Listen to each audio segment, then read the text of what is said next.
Welcome back from the Assembly Chamber at the Capitol. The battle now turning to the east wing of the state capitol in the battle for governor. All the Democratic candidates together Thursday night in a forum in Milwaukee. The group Main Street Action hosted the event at the Cooperage in Milwaukee. The Democratic hopefuls hit on everything from health care to taxes and ICE.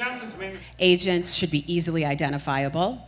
They should be unmasked. They should be wearing body cameras. ICE is a rogue agency, and they no longer serve any sort of safety. They are, abolishing ICE is a meaningful policy. This is the single biggest threat that our country is facing right now. The First Amendment is preeminent, and the right to peacefully organize and the right to peacefully demonstrate. How do you separate yourself from the pack? Well, I'm proud to be in this race with the most experience, having been through some of the most difficult, but also some of the greatest times that our state has experienced. There's a ton of folks. I'm the only one who's never run for office before. I'm the only one who doesn't live in Madison or Milwaukee, and I'm the only candidate with significant private sector experience. A lot of us have a lot of similarities. We all believe in the same thing. I think what's unique about me is that I'm the only one that has a track record of actually getting these things done. All right, with that, let's bring in J.R. Ross, the editor of our editorial partner, WisPolitics. J.R., always good to see you. Thanks for being here. Oh, anytime. So let's start with the legislature. We just heard from Speaker Vos with Matt. Help us with the reality check here. What do you think will actually get accomplished in these final weeks of the session? Oh, good question. There are some signs that there could be a compromise on legislation to help with cleaning up PFAS, for example. There is definitely some interest in addressing a change in federal law about how much Wisconsin has to pick up in terms of the administrative costs for SNAP or food share program, things like that. But in terms of like big ticket items, there's a lot of money projected to be in the pot right now.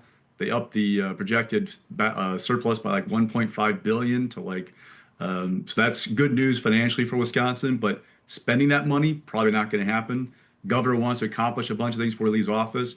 I don't see Republicans jumping at the bit to help him outdo that.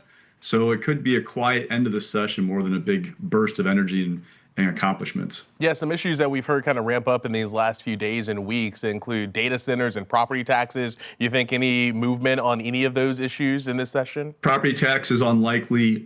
What the governor wants to do is basically use this revenue to kind of buy down local levies to offset the impact on homeowners, for basically, of what's going on at local level. Republicans aren't interested in doing that. In fact, they want to run this fall on the governor's 400 veto and blame Democrats for the rise in your property taxes. Don't look for them to try and help them out anytime soon, that issue. As far as data centers, the future is uncertain. One, we'll get through the Senate. Devin Lemmy, the Senate earlier this past week, said that the Assembly, quote unquote, rushes things. Sometimes they take their time in the Senate. You want to look at that bill more closely. And secondly, Democrats in the Assembly were pretty much unified against that bill.